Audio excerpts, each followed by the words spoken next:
Assalamualaikum warahmatullahi wabarakatuh. Innal hamdalillah nahmaduhu wa nasta'inuhu wa nastaghfiruh wa na'udzu billahi min shururi anfusina wa sayyiati a'malina. May yahdihillahu fala mudilla lahu wa may yudlil fala hadiya lahu. Asyhadu an la ilaha illallah wahdahu la syarika lahu wa asyhadu anna Muhammadan abduhu wa rasuluh alladzi la rasula wa la nabiyya ba'dah. Ya ayyuhalladzina amanu taqullaha haqqa tuqatih wa la tamutunna illa wa antum muslimun. Amma ba'd. Bapak dan Ibu kaum muslimin dan kaum muslimat yang dirahmati Allah Subhanahu wa taala. Pada malam hari ini kita lanjutkan pembahasan dari Kitab Sahih Muslim,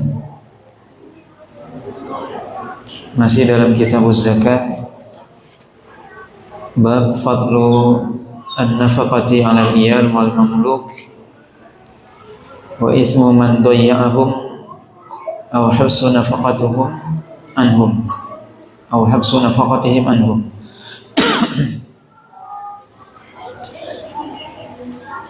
Yaitu bab tentang keutamaan memberikan nafkah kepada keluarga dan juga hamba sahaya,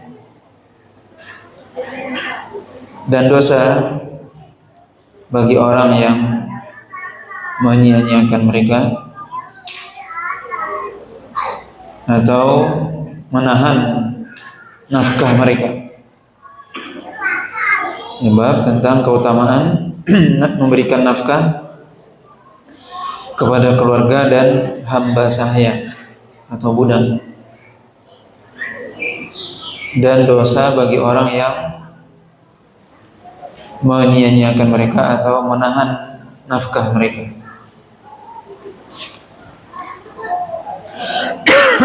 Dalam bab ini disebutkan oleh Imam Muslim hadis dari sahabat Thauban radhiyallahu ta'ala anhu qala qala Rasulullah sallallahu alaihi wasallam afdalu dinarin yunfiquhu ar-rajulu dinarun yunfiquhu ala iyalihi wa dinarun yunfiquhu ar-rajulu ala dabbatihi fi sabilillahi azza wa jalla wa dinarun yunfiquhu ala ashabihi fi sabilillah.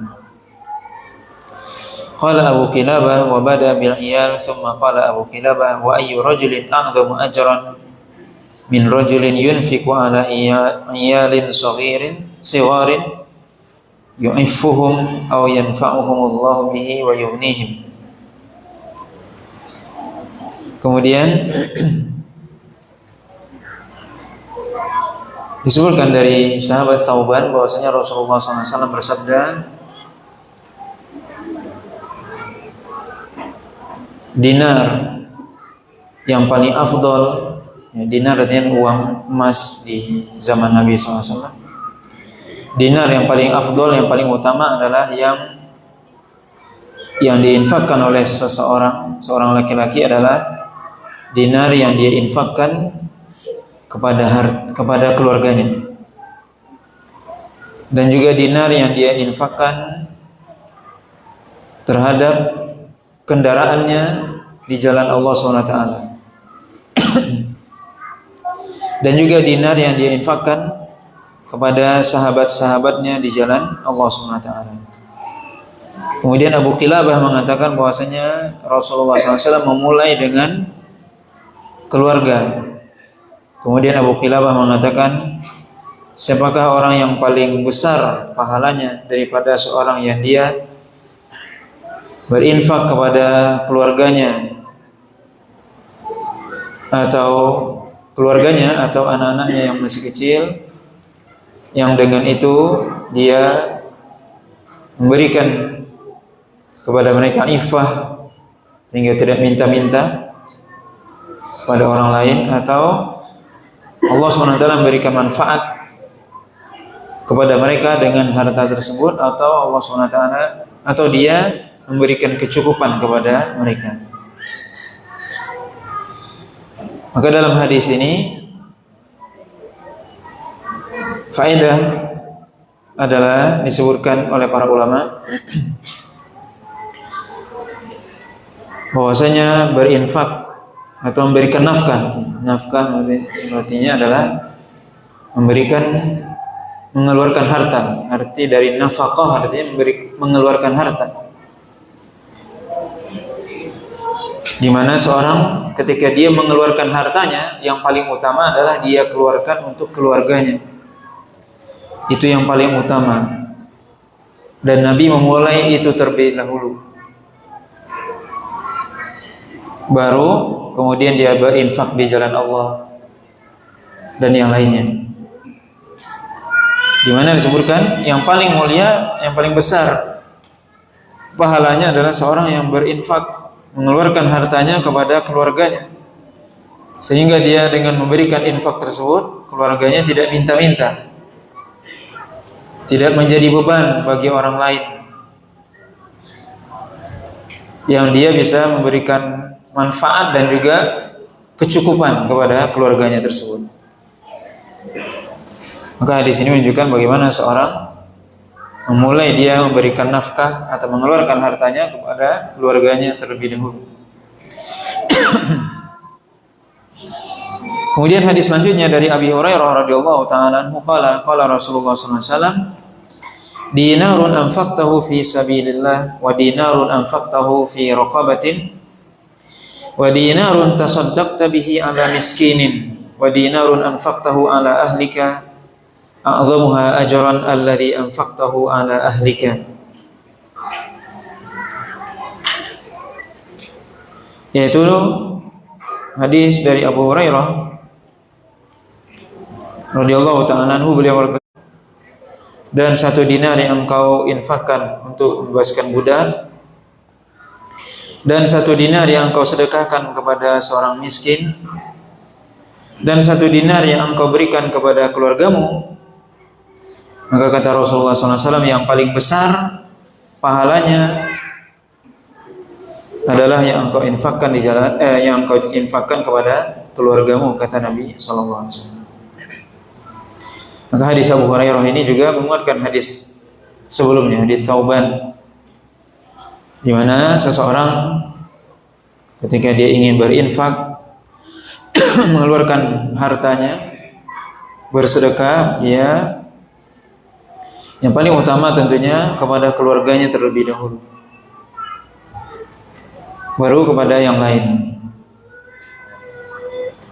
Di sini Nabi SAW menyebutkan beberapa pintu kebaikan di mana seorang berinfak di jalan Allah. Ini umum. Berinfak di jalan Allah berarti dia berinfak untuk hal-hal yang bersifatnya kebaikan, atau berinfak untuk membantu orang untuk memerdekakan budak, atau dia bersedekah kepada orang miskin. Di sini Nabi SAW menyebutkan, ini Nabi sendiri yang membandingkan.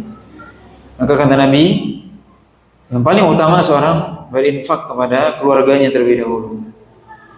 Ini menunjukkan bahwasanya bukan berarti kita tidak berinfak selain kepada keluarga, tapi maksud dari hadis ini adalah memulai nafkah tersebut, berinfak itu adalah kepada orang miskin dan sebagainya. Karena mungkin ada sebagian orang yang dia mungkin rajin berinfak di jalan Allah SWT, membantu orang miskin, tapi kadang dia tidak berinfak kepada keluarganya. Maka ini tentunya satu hal yang keliru. Hendaknya dia berinfak kepada keluarganya terlebih dahulu, baru kepada orang lain. Kemudian hadis selanjutnya dari Khaythamah, seorang tabi'in, beliau mengatakan, qala kunna julusan ma'a Abdullah bin Amr idh ja'ahu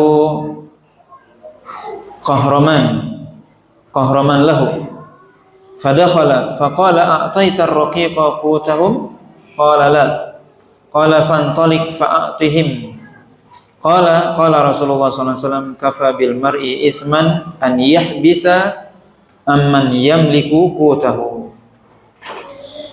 Seorang tabi'in yang bernama Khaythamah mengatakan, kami duduk bersama sahabat yaitu Abdullah bin Amr bin As radhiyallahu ta'ala anhuma.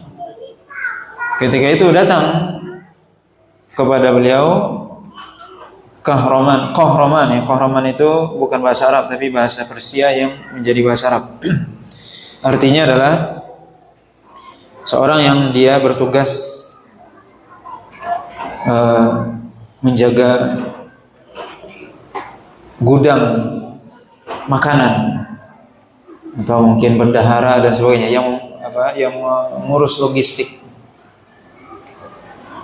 Maka Abdullah bin Amr ibn al-As, beliau punya pembantu atau yang mengurus makanan. Maka beliau mengatakan ketika datang pembantunya tersebut, maka Abdullah bin Amr mengatakan, apakah kamu sudah budak?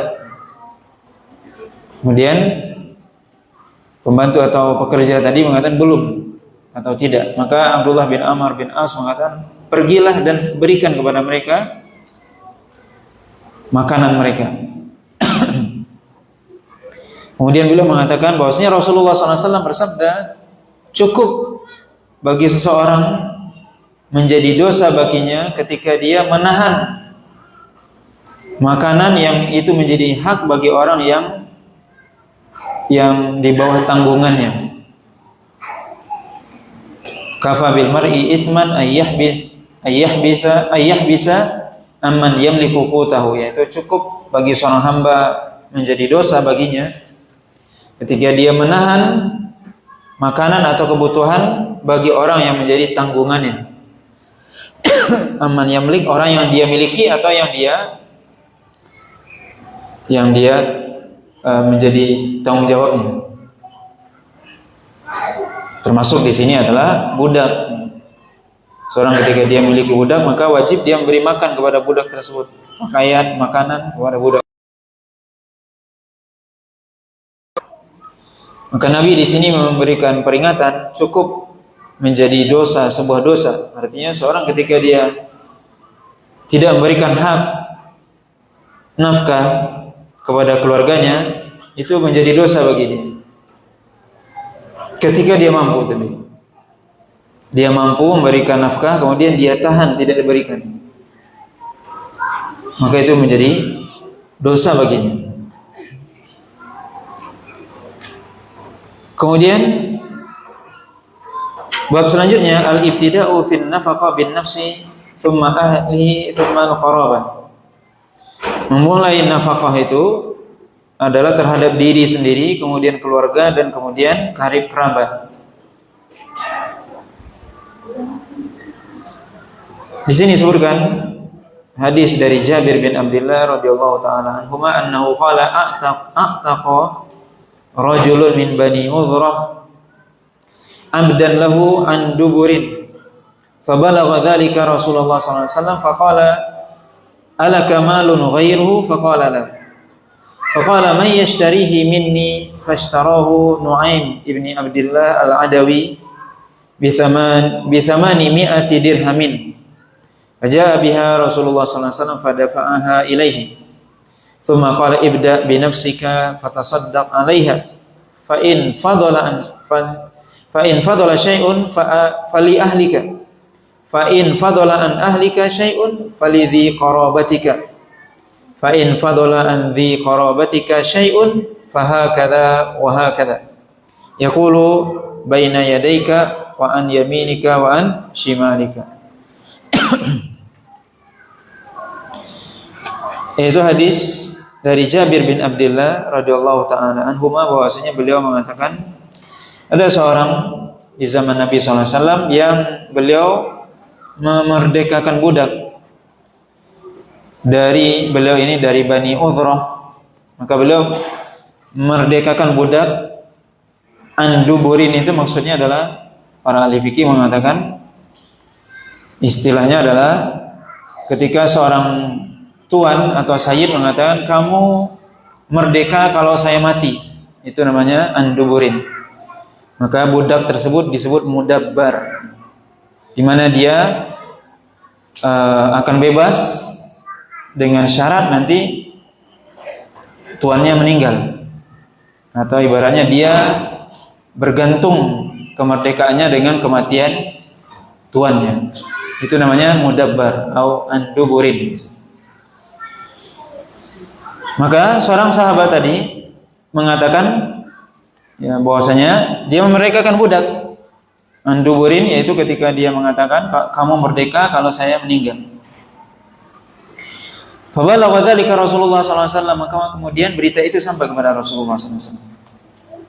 Kemudian Rasulullah SAW mengatakan, ala kamalun ghairuhu, apakah kamu punya harta selain itu? Karena tentunya budak itu adalah harta.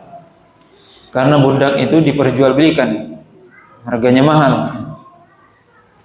Apalagi dia punya kemahiran, lebih mahal lagi. Semakin pintar budak itu, semakin dia memiliki kemahiran, semakin mahal. Ala kamalun ghairuhu, kamu punya harta yang lain enggak? Maka sahabat tadi mengatakan, la, tidak. Ini bisa kita lihat bagaimana sahabat ini, beliau adalah orang yang ya termasuk yang berinfak di jalan Allah, tidak mikir-mikir. Artinya dia cuma punya hartanya cuma budak ini. Maka beliau mengatakan, ya sudah, kalau aku meninggal nanti kamu bebas. Tidak diberikannya kepada yang lain, ya, kepada keluarganya, tidak diwariskannya. Bagaimana? Ya ini menunjukkan sahabat ini apa? Ya karim, dermawan. Walaupun beliau cuma punya satu ini hartanya. Faqala may yashtarihi minni. Nah, kemudian Rasulullah SAW mengatakan, siapa yang akan membeli budak ini dariku? Fashtarahu Nuaim ibni Abdullah al-Adawi bi thamani mi'ati dirham. Kemudian sahabat budak ini dibeli oleh seorang sahabat bernama Nuaim ibni Abdullah al-Adawi dengan harga 800 dirham. Harganya 800 dirham. Kemudian apa? Rasulullah SAW kemudian apa? Menyerahkan harga tersebut, uang 800 dirham itu kepada sahabat tadi.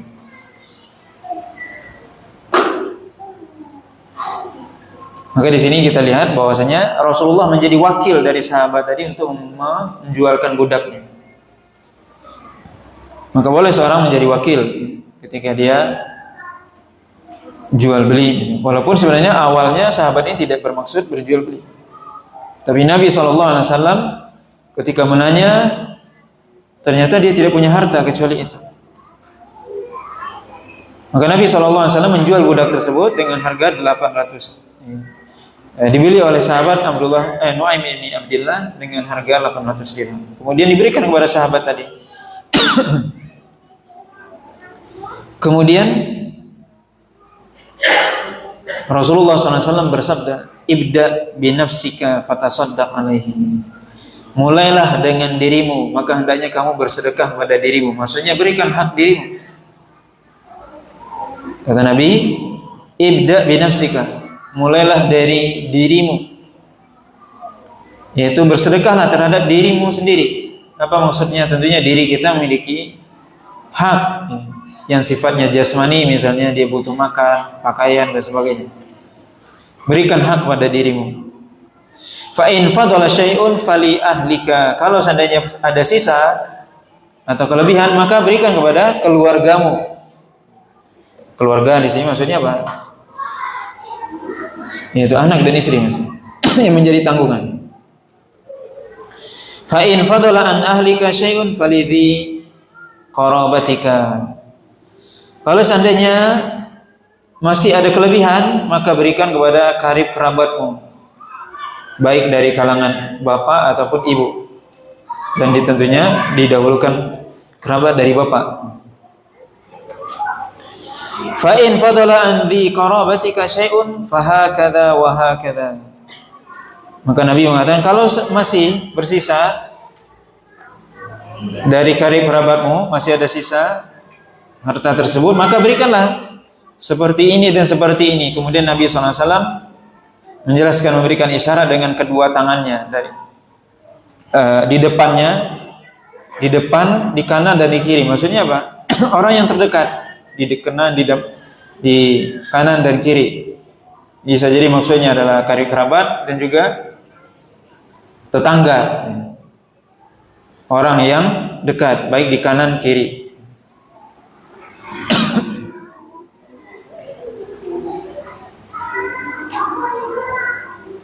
Kemudian bab selanjutnya, bab fadlun nafaqah wa sadaqah 'alal aqrabin waz zauj wal aulad wal walidaini walau kanu musyrikin.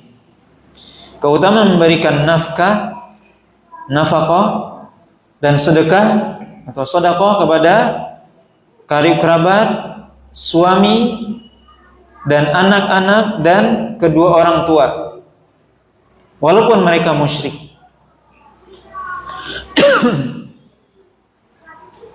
Di sini disebutkan hadis dari Anas bin Malik radhiyallahu ta'ala anhu, yaqul kana Abu Talha aktsara ansari bil Madinati malan wa kana ahabba amwalihi ilaihi Bayraha, atau bisa juga dibaca Biroha atau Bariha. Wa kanat mustaqbilatal masjid wa kana Rasulullah sallallahu alaihi wasallam yadkhuluha wa yashrabu min ma'in fiha tayyibin. Dari Anas bin Malik, beliau menceritakan bahwasanya Abu Talha adalah bapak tiri beliau, bapak tirinya Anas. Beliau Abu Talha menikah dengan ibunya Anas yang bernama Ummu Sulaim. Kata Anas, Abu Talha adalah dia antara orang-orang Ansar penduduk Madinah yang paling banyak hartanya, kaya. Abu Talha, terutama yang paling banyak kebunnya, itu kebun kurma. Wa kana ahabba amwalihi Bayraha, yaitu dan harta yang paling dia sukai adalah kebun kurma yang terletak di depan Masjid Nabawi di kala itu. Wa kanat mustaqbilal qiblah, yaitu di kiblatnya masjid, di depan masjid. Itu adalah kebun kurma yang paling disukai oleh Abu Talha radhiyallahu ta'ala. Wa kana Rasulullah sallallahu alaihi wasallam, dan Rasulullah sallallahu alaihi wasallam senantiasa atau suka sering masuk ke dalam kebun tersebut kemudian minum dari air yang ada di dalamnya, yaitu air yang baik yang ada dalam kebun kurma tersebut. Qala Anas melanjutkan, falamma nazalat hadhil ayatu lan tanalul birra hatta tunfiqu mimma tuhibbun. Ketika turun firman Allah SWT dalam surah Ali Imran ayat 92, yaitu bahwasanya kalian tidak akan mendapatkan albirra, tidak akan mencapai kebaikan sampai kalian menginfakkan apa yang kalian cintai, kata Allah SWT. Ini surah Ali Imran ayat 92. Awal juz yang keempat. Lan tanalul birra hatta tunfiqu mimma tuhibbun. Allah katakan kalian tidak akan mencapai kebaikan sampai kalian menginfakkan harta yang paling kalian cintai, kata Allah SWT. Maka kemudian Abu Talha ketika mendengar ayat ini langsung datang kepada Rasulullah SAW dan mengatakan, Innallaha azza wa jalla yaqulu fi kitabihi lan tanalul birra hatta tunfiqu mimma tuhibbun. Wa inna ahabba amwali ilayya bayraha wa innaha sadaqatun lillah. Arju birraha wa dhukhraha indallah. Fadhaha ya Rasulullah haitsu syi'ta. Qala Rasulullah sallallahu alaihi wasallam bakhin aw bakh dzalika malun rabihun. Dzalika malun rabihun. Qad sami'tu ma qulta fiha wa inni ara an taj'alaha fil aqrabin. Faqasamaha Abu Talha fi aqaribihi wa bani ammihi. Yaitu Abu Talha ketika mendengar ayat ini turun, surah Ali Imran ayat 92, langsung mendatangi Nabi sallallahu alaihi wasallam. Kemudian mengatakan kepada Nabi sallallahu alaihi wasallam, sesungguhnya Rasulullah, harta yang paling aku cintai adalah Bayraha, yaitu kebun yang ada di depan masjid.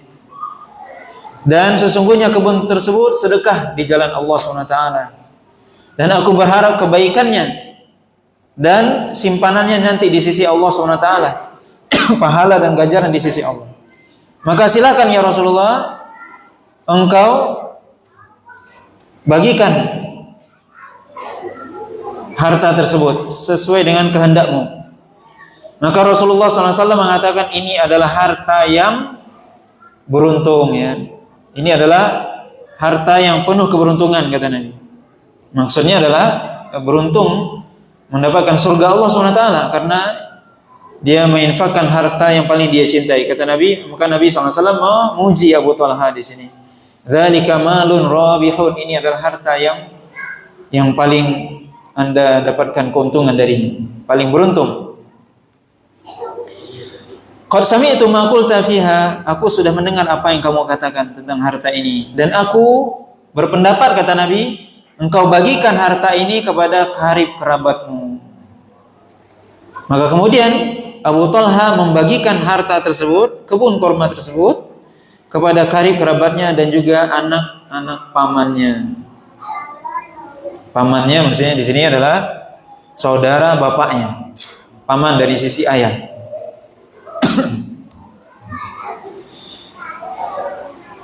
Dalam riwayat yang lain disebutkan bahwasanya Abu Talha mengatakan ara rabbana yas'aluna min amwalina fa ushiduka ya Rasulullah anni qad ja'altu ardi barihan lillah. Faqala Rasulullah sallallahu alaihi wasallam ij'alha fi qarabatika. Faja'alaha fi Hassan ibni Thabit wa Ubay bin Ka'ab. Yaitu Abu Talha mengatakan dalam riwayat yang lain, sesungguhnya Allah SWT meminta dari harta kita, maka aku bersaksi kepada engkau wahai Rasul, aku telah menjadikan tanahku yang di Bariha, yaitu kebun yang di depan masjid, untuk Allah.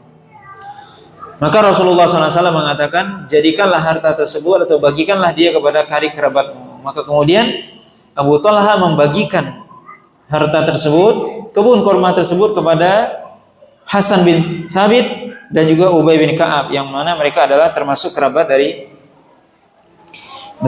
Abu Talha. Di sini Bapak dan Ibu dirahmati Allah Subhanahu wa taala, faedahnya dari riwayat ini, dari riwayat Anas bin Malik radhiyallahu taala anhu, di mana sahabat Abu Talha radhiyallahu taala anhu, beliau adalah orang yang kaya, termasuk orang yang kaya dan banyak kebunnya di Madinah. Maka beliau ketika mendengar ayat Ali Imran ayat 92, beliau segera mengamalkan ayat tersebut. Di sini bagaimana kita lihat bagaimana sahabat ini segera mengamalkan apa yang didengarnya dari Al-Quran. Ketika Allah mengatakan tidak akan sempurna atau tidak mungkin engkau bisa mendapatkan kebaikan yang sempurna sampai kalian menginfakkan harta yang paling dicintai, maka itu adalah infak yang paling utama. Bahwasanya itu salah satu tentunya di mana seseorang menginfakkan harta yang paling dia cintai di jalan Allah, itu diantara bentuk infak atau nafkah yang paling utama. Itu diantaranya tentunya. Ini tentunya keutamaan itu kadang berkaitan dengan kesukaan seseorang yang seperti di sini, atau keadaan berkaitan kadang dengan keadaan orang yang berinfak atau keadaan orang yang diberikan infak. Maksudnya adalah ketika seorang mencintai harta, maka kemudian dia infakkan harta itu, maka itu berarti itu keutamaan dalam dirinya, di mana dia diuji dengan dia menyukai harta yang paling dia sukai, kemudian dia infakkan. Atau dilihat dari sisi orang yang diberikan infak.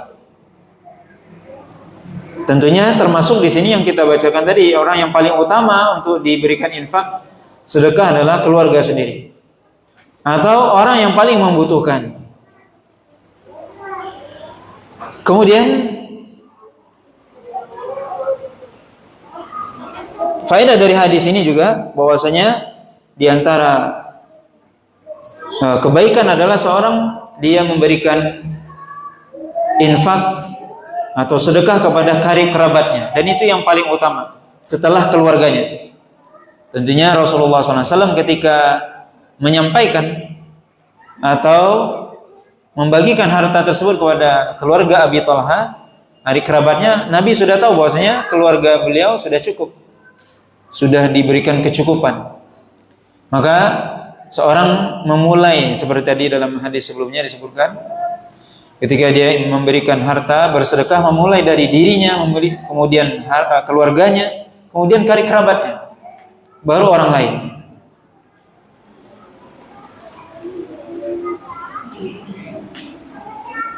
Kemudian hadis selanjutnya dari Maimunah bintil Harith, istri Nabi sallallahu alaihi wasallam.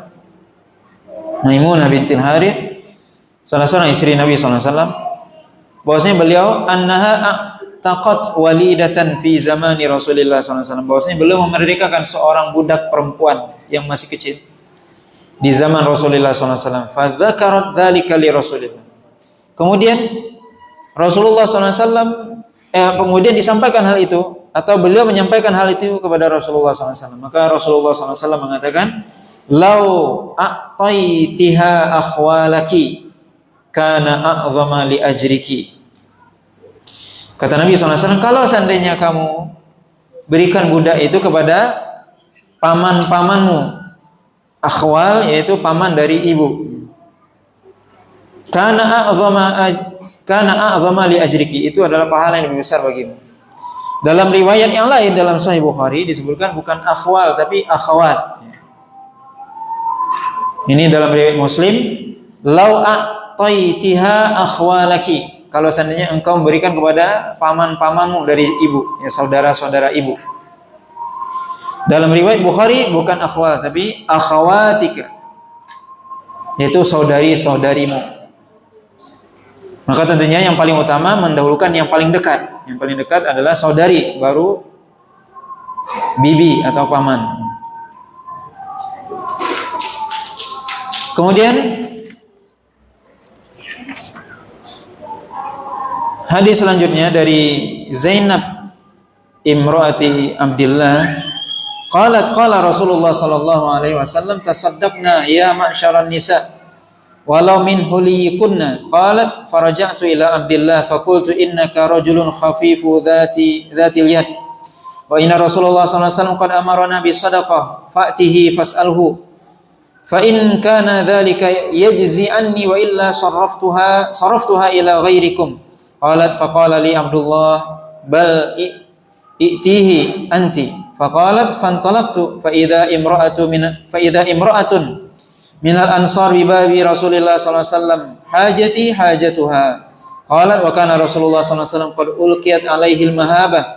Qalat fa kharaja alaina Bilalun fa qulna lahu i'ti Rasulullah sallallahu alaihi wasallam fa akhbirhu anna imra'ataini bil babi tas'alanika fatajzi as-sadaqatu anhuma ala azwajihima aw ala aitamin fi hujurihima wa la tukhbirhu man nahnu. Qalat fadakhala Bilalun ala Rasulillah sallallahu alaihi wasallam fasa'alahu faqala lahu Rasulullah sallallahu alaihi wasallam man huma, faqala imra'atun minal ansar wa Zainab. Faqala Rasulullah sallallahu alaihi wasallam ayyuz zayanib, qala imra'atu Abdillah. Faqala lahu Rasulullah sallallahu alaihi wasallam lahuma ajrani, ajrul qarabati wa ajrus sadaqah.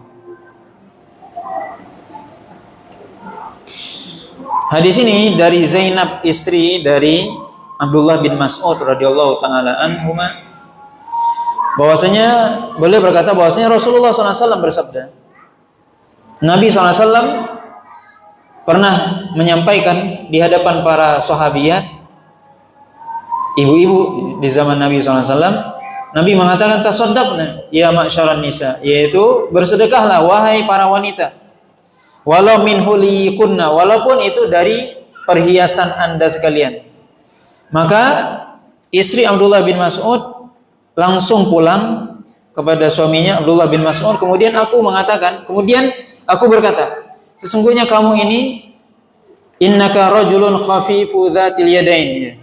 Sesungguhnya kamu adalah orang yang khafifu dhatil yadain, maksudnya hartanya sedikit. Ya, miskin. Abdullah bin Mas'ud miskin. Istrinya kaya. Kok bisa?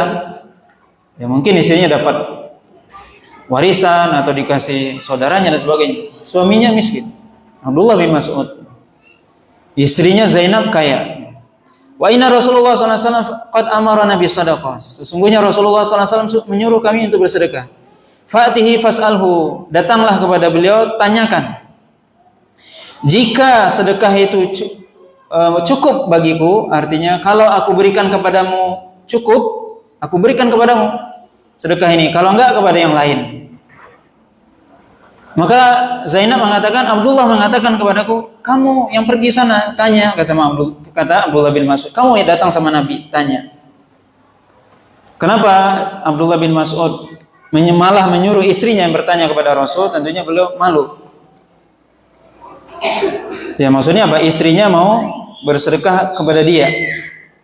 Tentunya beliau malu untuk menanyakan itu. Ya. Maka beliau mengatakan, kamu saja yang bertanya kepada Nabi SAW. Maka Zainab mengatakan, aku pun pergi. Dan bertepatan dengan itu ada seorang wanita dari Ansor yang juga berada di depan pintu Nabi SAW, yang kebutuhannya sama dengan kebutuhanku, yaitu pertanyaannya sama dengan pertanyaanku. Ini wanita Ansor. Ya. Wanita Ansor, ya, mereka mungkin kaya. Ya. Sedangkan Abdullah bin Mas'ud dari Muhajirin. Maka hajati hajatuha, kebutuhanku sama dengan kebutuhan dia, wanita Ansar itu, yaitu ingin bertanya kepada Nabi SAW. Dan Rasulullah SAW ketika itu, Rasulullah itu adalah orang yang diberikan kepada beliau wibawa. Wibawa maksudnya ya beliau berwibawa di hadapan para sahabat, maka mereka enggan kadang atau sungkan untuk bertanya langsung. Maka kemudian keluarlah Bilal dari rumah Nabi SAW. Maka kemudian kami berkata kepada Bilal, datanglah kamu kepada Rasulullah SAW dan beritahu kepada Rasulullah bahwasanya ada dua orang wanita di depan pintu yang mereka berdua ingin bertanya kepada engkau wahai Rasul. Apakah cukup atau bolehkah seorang wanita bersedekah kepada suami mereka dan juga terhadap anak yatim yang ada dalam tanggungan mereka atau dalam asuhan mereka, dan jangan kamu beritahu tentang kami, kata Zainab. Maka kemudian masuklah Bilal bertanya, datang kepada Nabi SAW. Kemudian Nabi SAW bertanya, siapa mereka itu? Maka kemudian Bilal berkata, seorang wanita dari Ansar dan Zainab. Rasulullah SAW bertanya, Zainab yang mana? Kata Bilal, imra'atu Abdillah, yaitu istrinya Abdullah. Maksudnya Abdullah di sini adalah Abdullah bin Mas'ud. Faqala lahu Rasulullah SAW, maka Rasulullah mengatakan kepada Bilal, bagi mereka berdua dua pahala, yaitu pahala al-qarabah, karib kerabat, dan ajrus sadaqah, dan pahala bersedekah. Riwayat ini, ya, riwayat ini dibawakan oleh Imam Muslim dari kisah Zainab, istri dari Abdullah bin Mas'ud radhiyallahu ta'ala anhu. Banyak sekali sebenarnya faedah. Di antaranya adalah bagaimana para wanita di zaman Nabi SAW ketika mereka disampaikan oleh Nabi, bersedekahlah, mereka langsung bersedekah. Kata Nabi, walaupun dari perhiasan kalian yang kalian pakai, maka mereka langsung bersegera. Ini menunjukkan bagaimana para sahabiat dan juga tadi Abu Talha, sahabat, ya, ketika diperintahkan oleh Nabi SAW bersedekah, maka mereka bersegera memenuhi seruan Nabi SAW. Kemudian juga faedah dari hadis ini, ya, tadi kita sebutkan, bisa jadi seorang wanita, seorang istri, dia bisa jadi lebih kaya daripada suaminya. Seperti ini Zainab dan wanita-wanita Ansar, bisa jadi mereka kaya karena ya mereka bisa dapat warisan dari bapaknya atau keluarganya dan sebagainya. Sedangkan sebagian suami tidak. Ya, seperti Abdullah bin Mas'ud, beliau Muhajirin, enggak bawa apa-apa ke Madinah. Tapi istrinya kaya, Zainab. Kemudian faedah dari hadis ini juga bahwasanya ya bolehnya seorang wanita bertanya langsung ya, kepada orang yang dia ingin bertanya. Di sini Abdullah bin Mas'ud menyuruh istrinya untuk bertanya kepada Rasulullah SAW. Maka seorang wanita boleh dia bertanya atau meminta fatwa kepada ulama yang dia ingin bertanya dengannya. Kemudian faedah dari hadis ini juga bahwasanya Rasulullah SAW itu adalah orang yang beliau memiliki mahabah di sini disebutkan, ya, wibawa di hadapan para sahabat. Walaupun begitu beliau tetap rendah hati.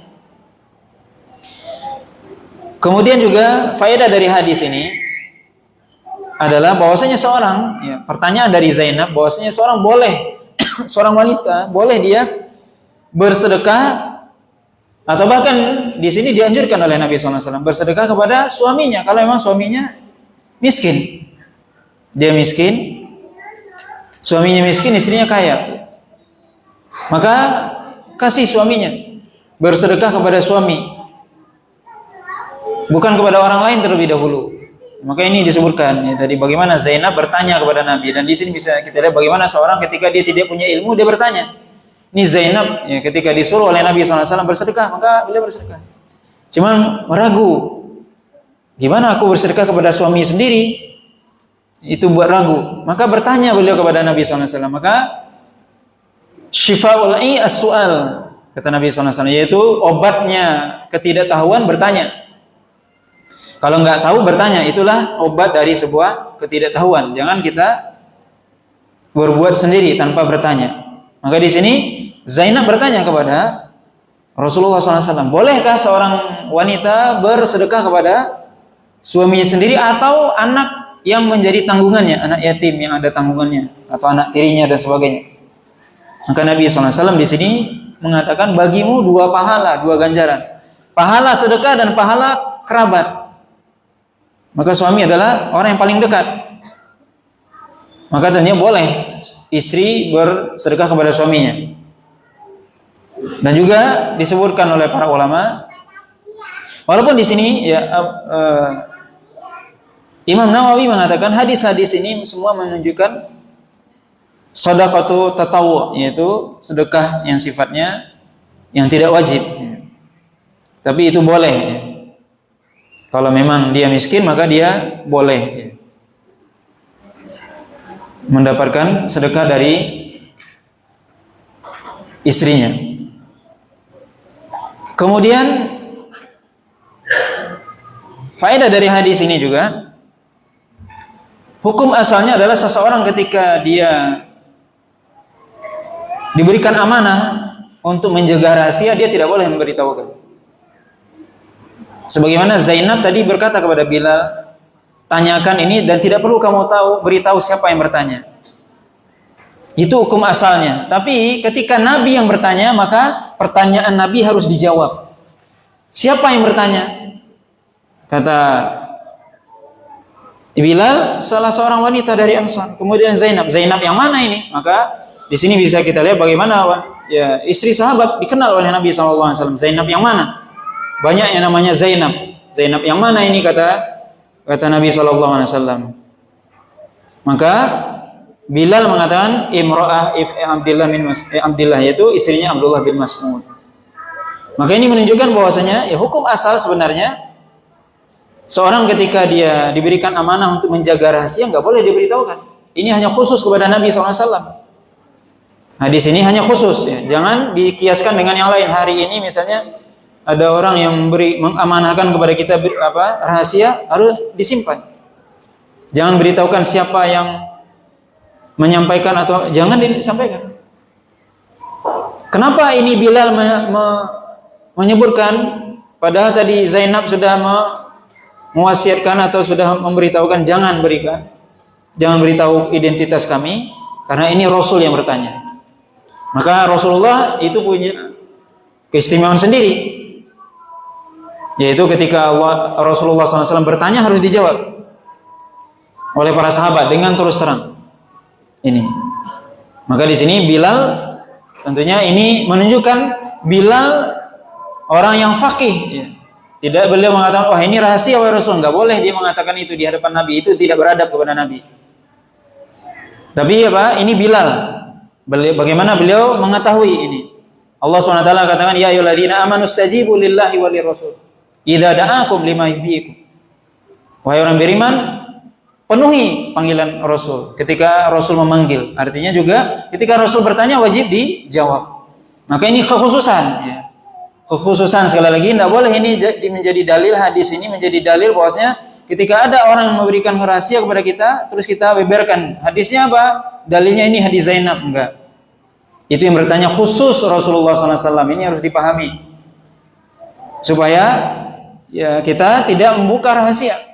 Karena hukum asal rahasia tidak boleh dibeberkan, walaupun itu identitas. Berarti kita diberikan amanah, maka tidak boleh dibuka amanah tersebut. Ya. Ini sekali lagi hanya khusus kepada Rasul Sallallahu Alaihi Wasallam. Kemudian hadis dari Ummi Salamah radhiyallahu taala anha, qalat qultu ya Rasulullah hal li ajrun fi bani Abi Salamah unfik alaihim walastu bitarikihim bitarikatihim hakadha wa hakadha wa innama hum baniya faqala na'am laki fihim ajru ma anfaqti alaihim. Dari Ummi Salamah yang juga istri Nabi sallallahu alaihi wasallam, beliau berkata bahwasanya aku bertanya kepada Rasulullah sallallahu alaihi wasallam, apakah aku mendapatkan pahala ketika aku berbuat baik memberikan nafkah kepada anaknya Abi Salamah? Dan aku berinfak kepadanya, dan aku tidak mungkin meninggalkan mereka sia-sia begitu saja. Tidak mungkin aku tinggalkan begitu saja mereka. Sesungguhnya dia adalah anak-anakku juga. Maka kata Nabi SAW, iya, bagimu pahala yang engkau infakkan kepada mereka. Maka ini adalah Ummu Salamah bertanya kepada Nabi SAW tentang bagaimana beliau kalau seandainya berinfak kepada anak dari suaminya. Anak suaminya belum tentu anak dia. Anak dari suaminya belum tentu anak dia. Anak dari Abi Salamah maksudnya. Anak dari Abi Salamah ya bisa jadi itu anak tirinya. Maka itu yang ditanyakan oleh Ummi Salamah. Mereka juga anakku gitu, kata Ummi Salamah. Maka Nabi SAW mengatakan bahwasanya engkau akan mendapatkan pahala ketika engkau memberikan nafkah kepada mereka. Ini menunjukkan bahwasanya seorang ketika dia memberikan nafkah kepada anaknya kandung atau anak tiri, dia dapat pahala. Tidak dibedakan antara anak kandung atau anak tiri. Kemudian hadis selanjutnya dari Abi Mas'ud Al-Badri radhiyallahu ta'ala anhu anin Nabi sallallahu alaihi wasallam qala innal muslima idza anfaqa ala ahlihi nafaqatan wa huwa yahtasibuha kanat lahu shadaqah. Kata Abi Mas'ud Al-Badri radhiyallahu ta'ala anhu dari Nabi sallallahu alaihi wasallam, sesungguhnya seorang muslim ketika dia memberikan nafkah kepada keluarganya dan dia berharap pahala dari Allah, maka nafkah tersebut menjadi sedekah baginya. Ini menunjukkan apa? Ketika kita memberikan nafkah yang itu wajib, seorang suami memberikan nafkah kepada anak istrinya atau kepada keluarganya, karib kerabatnya yang menjadi tanggungannya ataupun orang tua, maka hendaknya kita meniatkan dalam diri kita ingin mendapatkan pahala dari Allah SWT. Ihtasibuha, ihtisab, dengan itu kita mendapatkan pahala sedekah. Ini menunjukkan bahwasanya ketika kita beramal mestinya kita selalu mengiringkan niat dalam kita beramal tersebut. Dan niat yang dimaksud di sini adalah keikhlasan. Apa keikhlasan mengharap pahala dari Allah? Itu yang paling penting. Kita berinfak, mungkin memberikan nafkah kepada anak istri, mungkin kasih belanja untuk makan, belanja untuk ke pasar, belikan baju, belikan buku dan sebagainya. Hendaknya kita berharap pahala dari Allah ketika mengeluarkan harta itu. Karena dengan itu kita dapat pahala. Bukan semata-mata saja ini kewajiban, tapi sebagaimana puasa, Nabi SAW man shoma Ramadan imanan wa ihtisaban. Siapa yang berpuasa karena keimanan, karena ini perintah Allah, ya ini perintah Allah, wa ihtisaban karena mengharap pahala dari Allah. Maka hendaknya mesti kita ketika kita memberi kepada keluarga, anak istri, karib kerabat dan sebagainya ataupun orang lain, kita berharap pahala dari Allah. Di situ nilainya di sisi Allah SWT. Kemudian hadis terakhir dalam bab ini adalah hadis dari Asma. Qalat qultu ya Rasulullah inna ummi qadimat alayya wa hiya raghibatun aw rahibatun afa asiluha?" Qala na'am. Dalam dari Asma binti Abi Bakar, beliau mengatakan, "Aku bertanya kepada Rasulullah SAW, sesungguhnya ibuku datang kepadaku dan dia ingin raghibatan wa hiya raghibatun aw rahibatun." Ingin, raghibah di sini maksudnya kata Imam Nawawi ingin mendapatkan kebaikan dari Asma, atau rahibah tapi di lain pihak, di lain waktu beliau juga benci kepada Islam, yaitu ibunya masih musyrik. "Afa asiluha?" Apakah aku boleh berbuat baik kepadanya? Kata Nabi, iya. Dalam riwayat yang lain dengan jelas disebutkan Asma mengatakan, "Qadimat alayya ummi wa hiya musyrikah." Datang kepadaku ibuku sedangkan beliau dalam keadaan musyrik. Fi ahdi Quraisyin id ahadahum, ketika perjanjian dengan Quraisy, ketika mereka berjanji. Maksudnya ini adalah ketika Nabi SAW melakukan sulh Hudaybiyah, perjanjian Hudaybiyah, di mana terjadi perjanjian Hudaybiyah antara Rasulullah SAW dengan kafir Quraisy pada tahun ke-6 Hijriah. Maka ketika itu bebas orang mau datang dari Madinah ke Mekah, Mekah ke Madinah, tidak ada perang. Maka ketika itu salah satunya Asma, ibunya Asma datang kepada Nabi SAW, kepada beliau di Madinah. Sedangkan beliau ketika itu ya musyrik, dan sebagian para ulama menjelaskan kebanyakan ibunya Asma memang meninggal dalam keadaan musyrik. Asma mengatakan bahwasanya ibunya datang sedangkan dia dalam keadaan musyrik, benci kepada Islam. Tapi di sisi lain ingin mendapatkan kebaikan dari Asma. Maksudnya mungkin ingin dapat hartanya, tapi dia benci sama Islam. Maka aku bertanya kepada Nabi SAW, "Afa asilu ummi?" Apakah boleh aku berbuat baik kepada ibuku? Qala na'am. Ya, sili ummaki. Berbuat baiklah kepada ibumu. Maka hadis ini menunjukkan bahwasanya boleh seorang berbuat baik kepada ibunya walaupun musyrik, atau orang tuanya atau keluarganya walaupun dia musyrik. Maka dia dapat, tentunya tetap dapat pahala ketika dia memberikan nafkah atau dia berbuat baik kepada ibunya yang mungkin berbeda agama dengan dia, ataupun keluarga yang lain yang dia berbeda agama dengannya. Maka kalau seandainya seorang berbuat baik kepada orang yang non muslim, yang itu karib kerabatnya saja dapat pahala, bagaimana dengan itu keluarganya sendiri yang paling dekat, kemudian mereka muslim? Tentunya itu pahalanya lebih besar. Nah, wallahu ta'ala, mungkin ini pembahasan kita pada malam hari ini. Mudah-mudahan bermanfaat. Wallahu ta'ala alam. Assalamualaikum warahmatullahi wabarakatuh.